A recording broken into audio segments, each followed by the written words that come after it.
Lauren Rosen, welcome to the Sport Profile. Thank you for having me, Dylan. This is a real thrill. I'm super excited for this. We're, just chatting about traveling and everything like that. So you're broadcasting for the Clippers as their main sideline reporter. I need to ask, how on God's green earth you deal with jet lag? Oh, man. So jet lag, I will be honest, Or in you the just powering through continental, it? as far as the continental United States are concerned, Sure. I just power through it. I try to use it to my advantage as well.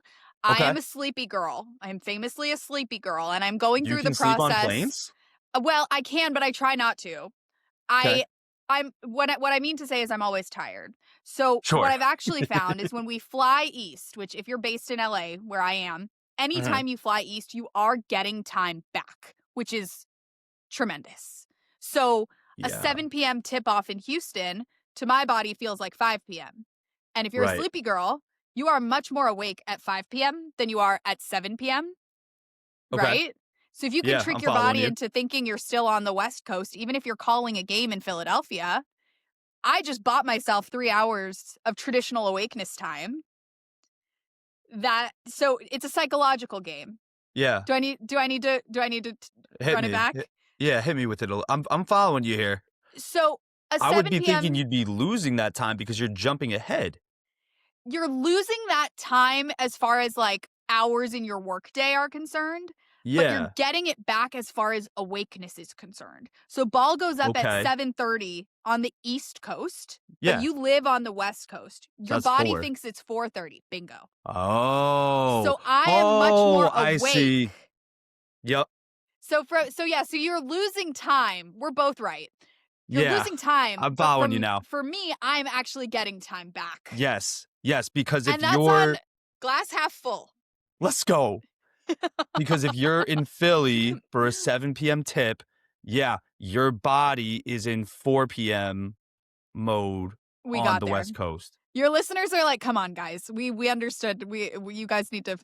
Your And listeners think we're ridiculous. They can make fun of me anyway. No, but I said they know my chaos. You're good. I messed it up first though because I was misleading. I said you were losing time, and then I explained how I was gaining time. So we got there. I think time zones suck. I think all things considered, it is something I have learned to deal with. What about daylight savings time then? I am daylight savings agnostic. I feel that the more I read about it, the more I learn about it, the more I understand that it actually has to do with farmers and their cycles in the day. Sure. I have the privilege of not having to work out on the land, right? So if it's important to them, I'm willing to take a back seat. Sure. And be daylight savings agnostic, even though the fact that it gets dark at 4:30 p.m. Literal 4:30, not what I'm considering 4:30. Yep. I don't love it. Sun's going down here. I don't love it, but if someone is benefiting from it in a serious way, I'm willing to deal with it. I respect that. I think that's the most neutral answer I've ever gotten to that question. Well, listen, I hope to give you some more exciting answers as we go along, because if I'm the most neutral podcaster you've had on, you have wasted an hour of your life. That's fun. Sticking with travel a little bit, I did see that, obviously you love travel. You are in the Clippers travel party. You're going all across the United States. First, when you're on a plane, what do you want? You want middle, aisle, or window? I feel like that's an obligatory question. So, and I know the start of this sentence is going to come out badly. Okay. When I travel commercial. Okay. I know. When I travel commercial, I like an aisle. Okay. If I am traveling so the way that team travel works, we are using commercial planes, but they're chartered planes. So every seat is either a window or an aisle. All that is to say, I almost never find myself in a middle seat. Okay. So when I travel with the team, I do like a window because the person you're sitting next to, you always know them. I don't have to go through the social anxiety of asking someone to get up for me, right? So tough. The great Carlo Jimenez is my seat buddy. And Carlo is the Clippers radio announcer. He's lovely. Go toss him a follow. Um, Carlo and I have a good enough relationship a year into our working relationship that Mhm. he just knows he doesn't really have to do anything. I'll just climb over. I'll move his stuff to the side. He'll move mine. Like we've got a great setup. And the Yeah. best thing about it is I get to look out the window. I get to, if I am going to sleep, I get to lean against the window. And Okay. I don't have to worry about the anxiety of asking a stranger to get up for me, which is what I deal with on commercial flights, which is It's so why annoying. when I'm flying commercially, I prefer to have an aisle so I don't have to bother someone. I understand that perspective. Yes, But thank then you.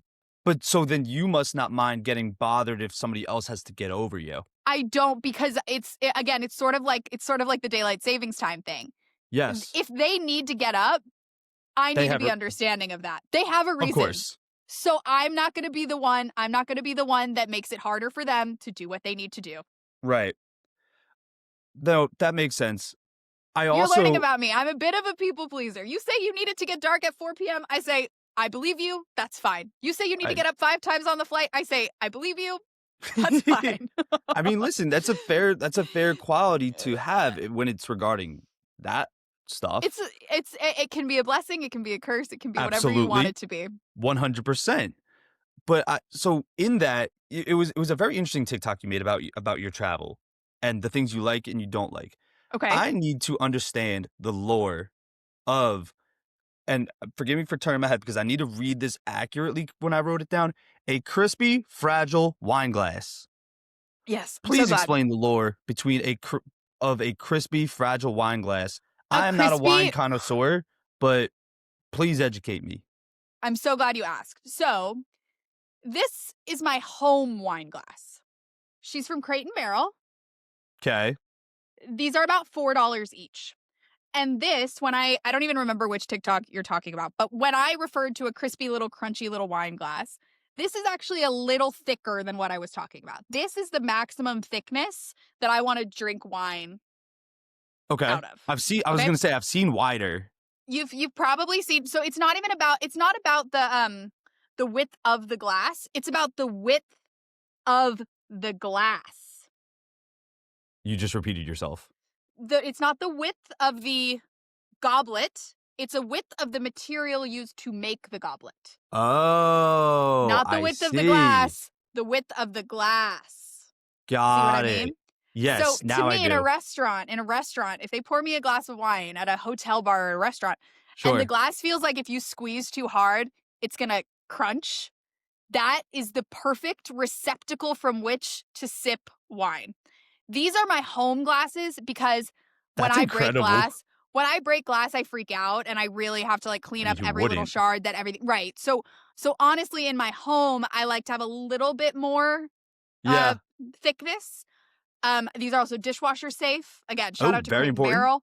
So Very that's important. important. But when I go out somewhere Absolutely. and they serve me a glass that I know is fragile, I respect the choice that they've made because I know they're taking a risk on barbarians coming into their establishment who probably do break those glasses frequently. I Yeah. appreciate the risk and I appreciate the commitment to the art form. I appreciate your perspective, your insight, your intelligence. I mean, you articulated that so beautifully. Well, so when you care about things, it's easier to find the words. Absolutely. Yeah. Yeah. So what's your drink of choice then? Oh, it's such a good question. Lately, nothing. Lately, hot tea. And I apologize to any listeners that hear how nasally I am. I've been deeply ill. So lately, hot tea, a medicine ball tea from Starbucks. Love. Um, so as far as a recreational beverage is concerned, I love a dirty martini. It's my dad's Nice. drink. And so I grew up tasting it and I never liked it. I thought it was so gross. And then something happens, I think maybe when you turn 30, where all of a sudden, first of all, your preferences become really sharp. You start to think about stuff like the width of your wine glass. I'm But I I'm feeling that now at 26. my taste buds have shifted over time. I love a dirty martini and I Sure. love a glass of red wine. Both of them Nice. weirdly have the same vibe. Like, hear me out. Hmm. They're kind of the same vibe. Okay. Love a dirty martini, but also, like, if you're on vacation, how about a margarita? Like, I can get down with Absolutely. anything. Whatever the house cocktail is, like, I'll try anything. Yeah. Yeah. What's your favorite game day snack? If you're not working a game, which I know is rare, but, like Oh, like a recreational yeah, like, viewership snack. if you were to be watching games or, just as a fan, you know, what would be your snack of choice? What's gotta be on your table? I make a really good homemade guacamole. Um, I grew up in Houston, Ooh! Texas. Yeah, I grew Of up in course, Houston, Texas. so you got I ate a lot culture. of Tex-Mex growing up. You Um, better I grew believe up it. I grew up around a lot of, like, really, really good cooks as well. So, I make a really good chunky guac with a ton of different vegetables in it. It's colorful, it's beautiful. It's more of like it, like, borders on being a salsa depending on if you're used to, like, a super American, like, the guac that comes out of the container at the store that's Yeah, that's, like, kind of pre-blended, you're not gonna like sure. mine. Mine does have, like, some crunch, some there's onion, there's tomato, there's red bell pepper, Because lime, you salt, need all that. pepper, need it. You need all Jalapeno that. jalapeno if you're fun. You need that Um, too. a ton of lime, and chunky avocados. So, when I'm going to the function, that's usually what I'm bringing. I bring a Yeah, huge bowl of guacamole, my friends know, and if I'm eating alone, I'm not making it as often. When I'm by sure. myself, I'm just sort of grazing on whatever's out and about, but Yeah, if I'm having, like if I'm going to a Super Bowl party or something, I'm bringing the guac for sure. nice. Yeah. Are you are you are you a meal prepper for when you're out and about and when you're traveling or no? I am not a meal prepper because of how much I travel. So if I I was gonna prep too say. much food and then I go on the road during the week, it gets wasted. So that's something that Sure. I'm also learning. Living alone, I follow Wishbone Kitchen. I don't know if our algorithms Sounds overlap. familiar.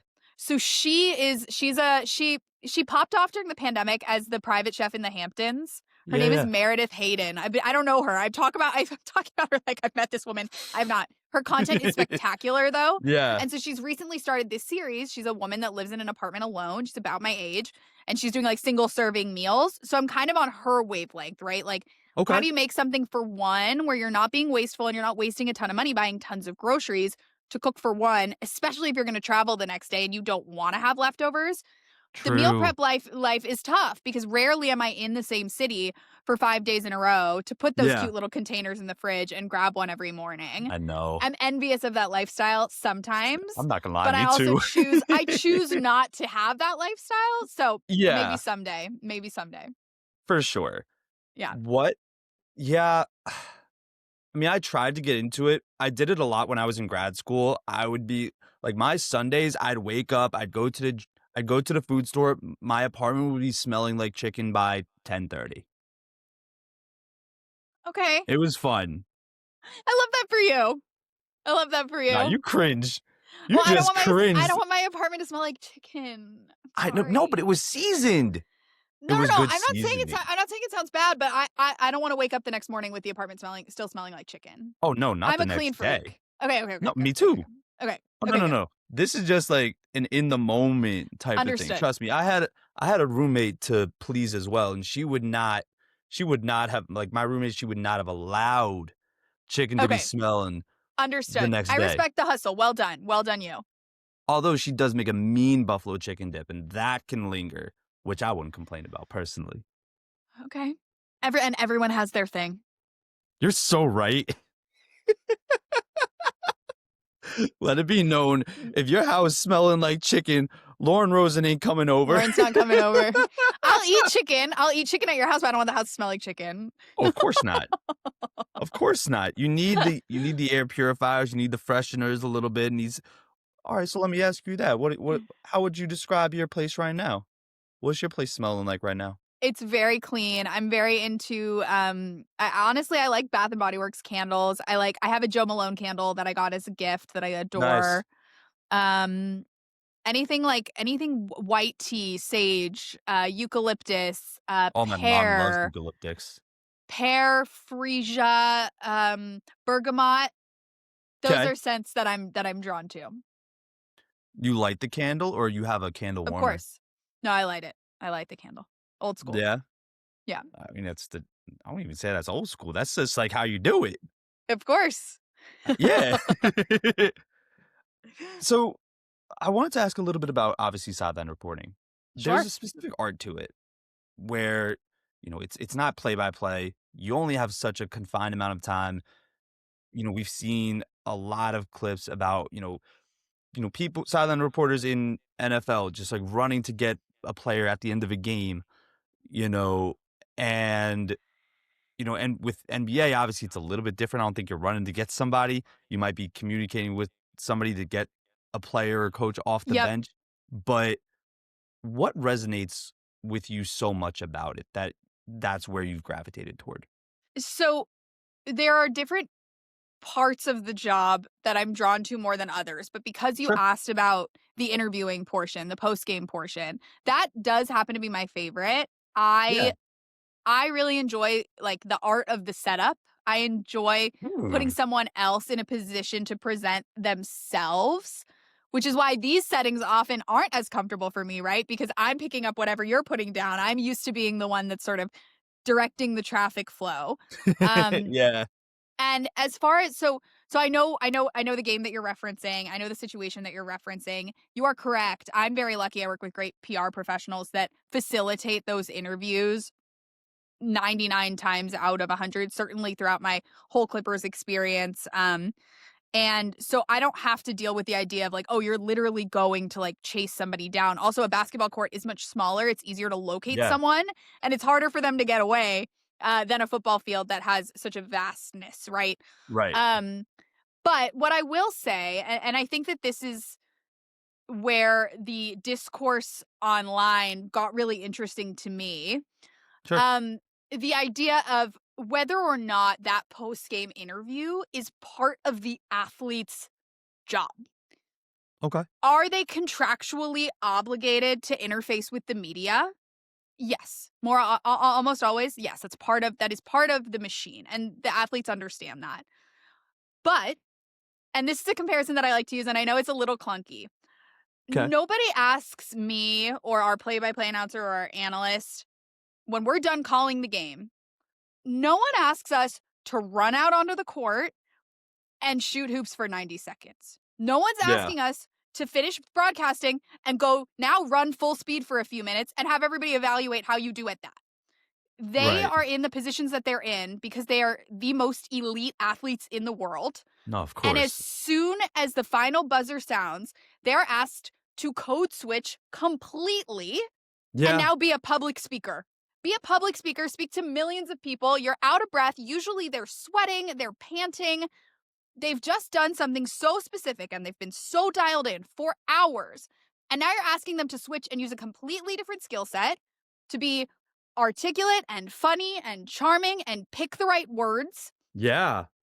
right after they're done. And so I always try to have empathy, especially for the athletes that aren't as comfortable in So those important. situations, So important. understanding that, yes, this is part of their contractual obligation as a professional athlete, Yeah. but it is unnatural to what they were just doing. And to some of them, it is unnatural, period. I've worked with athletes that grew up with speech impediments. I've Yeah. worked with athletes that suffer with stage fright and are scared of public speaking, but are obligated to do this thing. And when you're young playing in the driveway, you're not really, some people are, and some of our greatest athletes of all time have Mhm. been unbelievably charismatic. Yeah. So some of them are thinking about what they're going to say in the post game interview, but most of them are just thinking about having the opportunity to play while the clock is on, right? So I always try to make sure that I make that experience as quick and painless as possible. Sure. But it's also tough because on the flip side, right? I also always will have reporters' backs in those situations. Yeah. It's just part of the job, right? And when I'm sent out there to interview somebody, I'm just out there doing my job. And I do think, again, 99 times out of 100, every athlete knows that. Every broadcaster knows that. Every Yeah. PR professional knows that. They just know that this is part of it. Whether you love it or you hate it, it's just part of it. And we're all just doing our best to get it done at the highest level possible. For So sure. I was just trying to reference the situation that you were talking about and answer your question. I No, love and I those think you moments did. because I hope that when I'm doing my job effectively, I'm making that experience easier for the athlete, whether or not they like it or not, whether or not they like it, whether or not English is their first language. I hope that they feel that after they've dealt with me post game, that was quick, that was painless, and they came off well. That's my goal. And I do think that I've been able to find ways to do that over the course of my career that has helped me get into different opportunities. It's definitely my favorite part of the job. those Yeah, situations also, again, 99 times out of 100, you're talking to a player that's just won, so you're participating in a celebration, which is also really fun. Losses are much definitely. more challenging because you're still gonna For do sure. interviews, and a lot of times cameras aren't rolling, sometimes they're just in the locker room, sometimes they're audio only, but they're not nearly as fun. You're not able to position someone as becomingly as you can after a victory.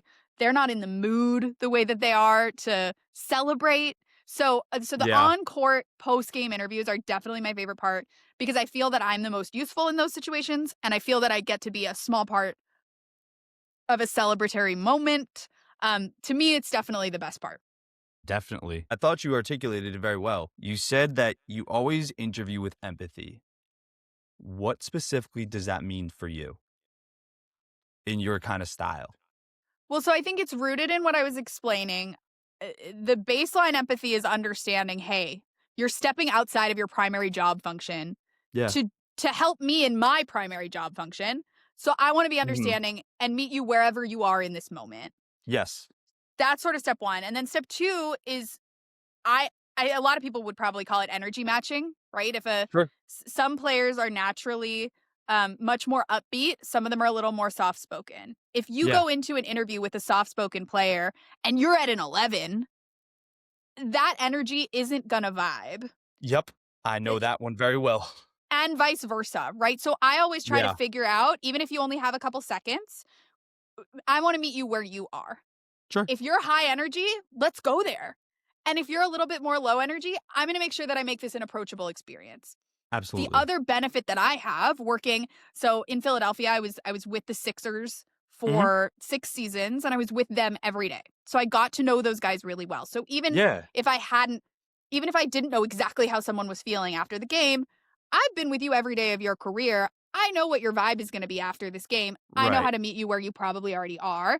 With the Clippers, it's the same. Obviously, when I started with them, I sort of jumped on a moving train, and luckily I had spent Yeah. enough years in the business that I was able to do it quickly. But now that I've been around these guys for a considerable amount of time, the benefit of being with the team every day is it's much easier to meet someone where they are if you've been there with them That's true. for days and weeks and months. And that's part of why I really like being part of a local crew that does cover the same team every day. And Yeah. I've also started doing national stuff, which has been this really cool challenge, and Yeah. everything's evolving so quickly, and I'm really enjoying it. But I do miss when I do that stuff. I miss having those daily touch points and For feeling sure. as dialed in and locked in as I am with a team that I'm covering every day. Absolutely. No, that makes sense. I actually remember what I was going to say before when you were talking about how an athlete is going through a game and then they're expected to articulate themselves and be funny and things like that. It reminded me of it was a situation with Blake Griffin when he was on the Clippers. I think he was on one of the late night shows. I think it was Jimmy Fallon, and they were talking specifically about that actually. And then Jimmy Fallon was, or Blake Griffin said to Jimmy Fallon, "Go do some jumping jacks, go do some push-ups." I So he haven't did. seen this. I need. Yes, It's the same point though. Same point, yeah, different fonts. and Yep. that exactly. He was literally articulating what you were just saying, Blake Griffin was. And then Blake Griffin started asking Jimmy questions as he's huffing and puffing. Yes. And it was a funny clip that was getting at the exact point that you just made. Well, I wasn't as dialed in with the Clippers back then, so I'm gonna have to go back and watch the clip. But I'm glad that this isn't an original thought, and I'm not surprised to hear that it's not an original thought. But I haven't seen that, and it is exactly the point I'm trying to make. And For sure. it's why when people are critical of how athletes present themselves immediately post game, I'm never gonna pile on there I know, me because neither. what if you had to do it? What if you did your job all day at the highest level in the world? And then someone at the very end of the day said, okay, now do a totally different job. And we also expect you to do Yeah, it at the highest level in the world. And that's crazy town. I So, know. yeah. So I think that's just an important thing to keep in mind.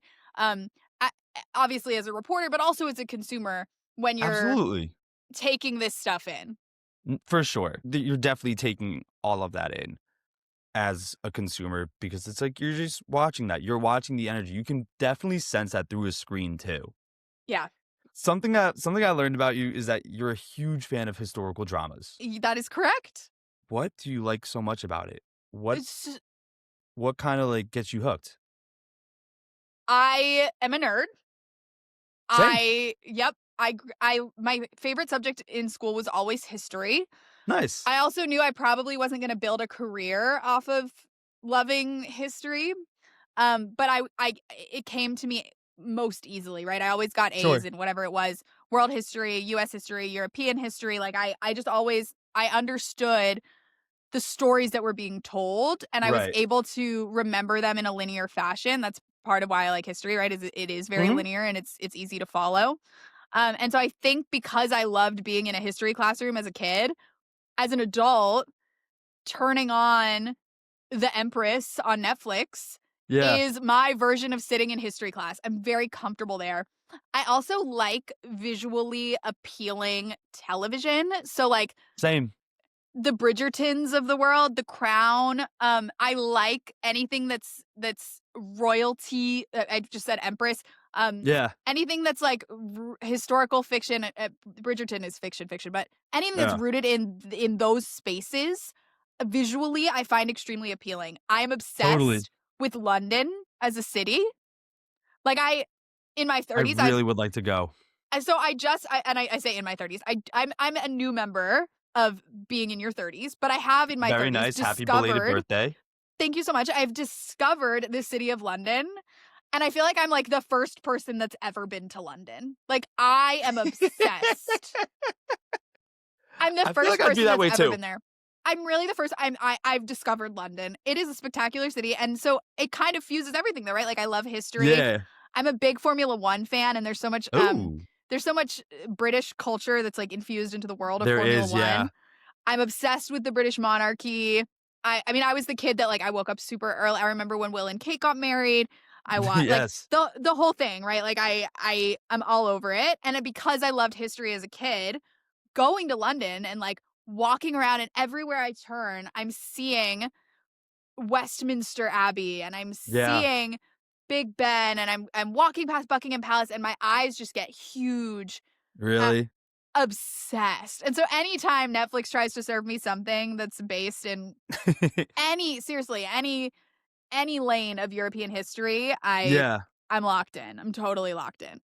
So, immediately I thought of this question, but if Lauren Rosen was not doing broadcasting, would she be a history teacher? Probably, maybe. I've always wanted to be a teacher. Okay.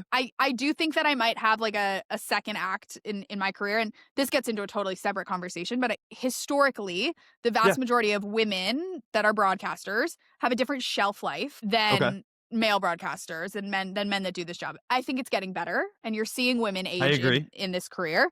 But Absolutely. traditionally, women haven't had the same freedom to age in my position that men Yeah. have. So I've always thought, okay, what am I going to do next? Am I going to go into PR? Am I interested in working in a front office someday?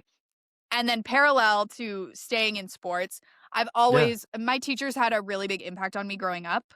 Same. And as I'm sure is the case for so many people like yourself. Absolutely. Um, and so I've always felt that I want to be able to be that for somebody at some point if I Yeah. can. So yes, history or English. I think now based on my career, I'm probably a little bit more qualified to teach English or creative writing or journalism or something like that, but I Sure. love history so much that I definitely could see myself doing that as well. Like I'd love to like spend my retired years in like a small town somewhere teaching history to high Yeah. school students for sure, for sure. Is Do you think cheerleading's making a comeback in your future at all? No. That was so blunt. Oh my god. I don't. But what I will say, first of all, Dylan, you do your research because the fact that you know about my crispy wine glasses, my love of European aristocracies, and the fact that I was a cheerleader means that you did an elite level of research. So Thank thank you. you. I'm flattered and honored. Cheerleading was a really interesting and specific part of my life that gave Yeah. me so much. I was an NCAA cheerleader, and that meant that I got to be up close with really high level football and really high level basketball. And had I not had that experience, And I would planes. not have known. And traveling for sure. Yeah. So had I not had that experience, I would not be on this path today. I'm not a Sure. broadcaster that grew up knowing I wanted to do this. So many of my colleagues grew up turning down the TV during a Really? game or during Sports Center and calling highlights and knowing that this was something that they wanted to do.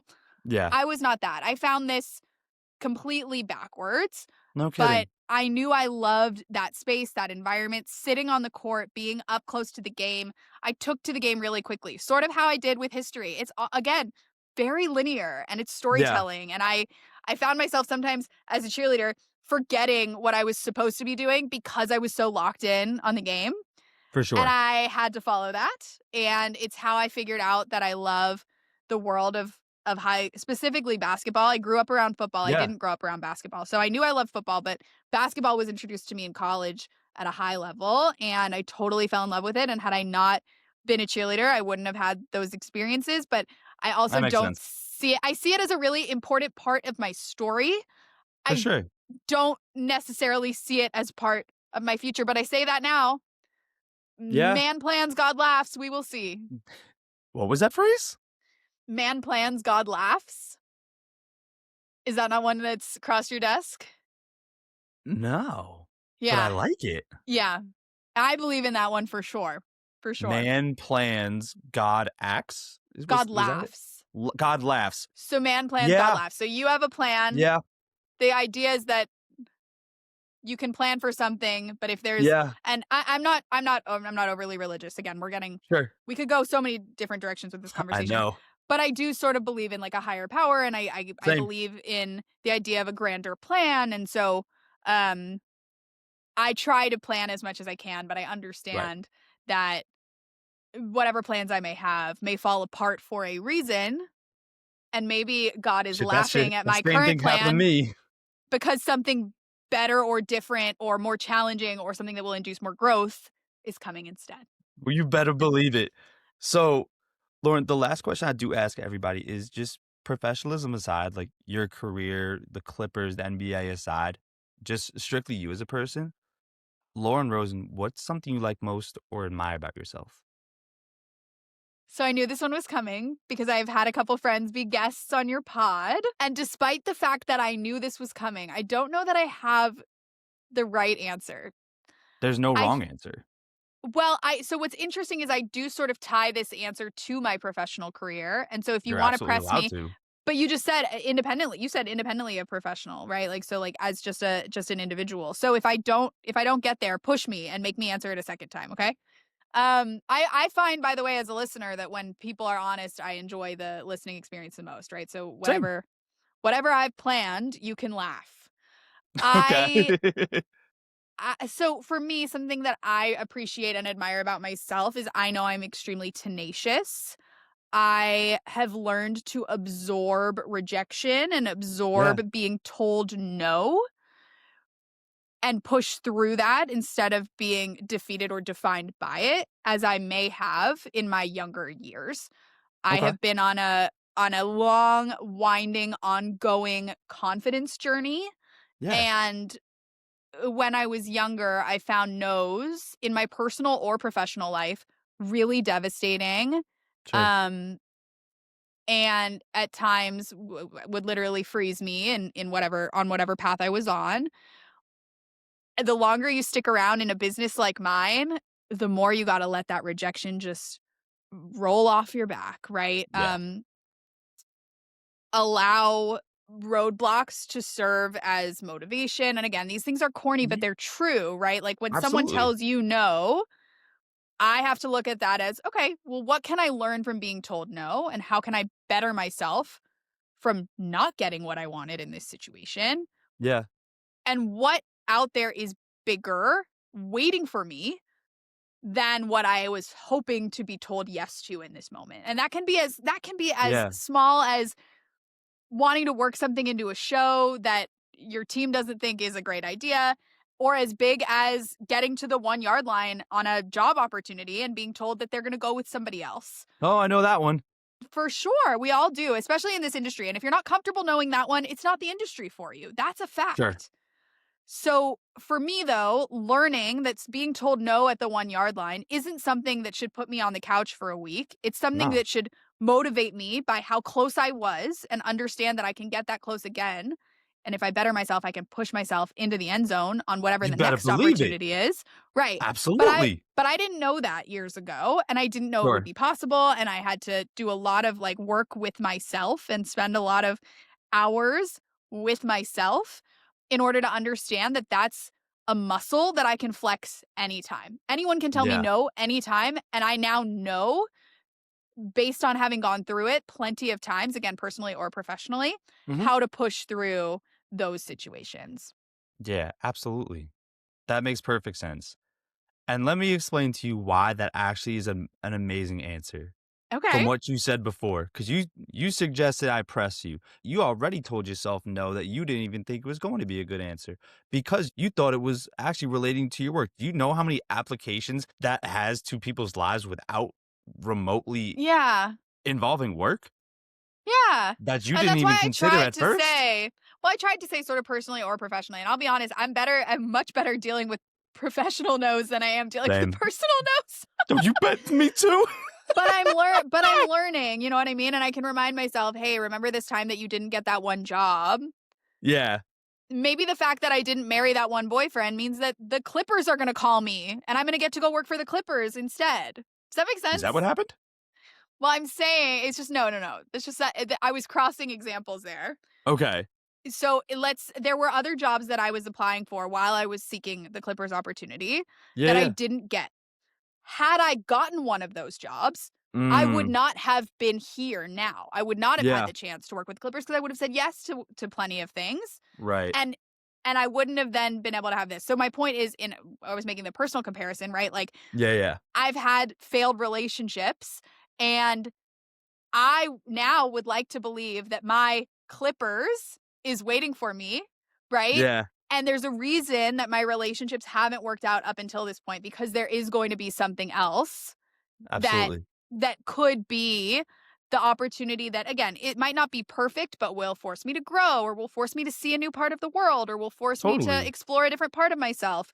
So that's the part of my advice that I want to take, right? That, like, maybe on the Yeah. personal side, my next big job is waiting around the corner. So you have to Yeah, just keep putting yourself out there. absolutely. I I don't love know. that so much, and I love Just a that thought. perspective. Just a Thanks. thought. Just a thought. Lauren, it's been so awesome to get to know you and hear your Aw. story, and I really can't thank you enough for coming on. Thank you for having me. This has been a pleasure. And if you or your listeners or anyone has any other questions, I'm always around and available and down to chat. This is awesome.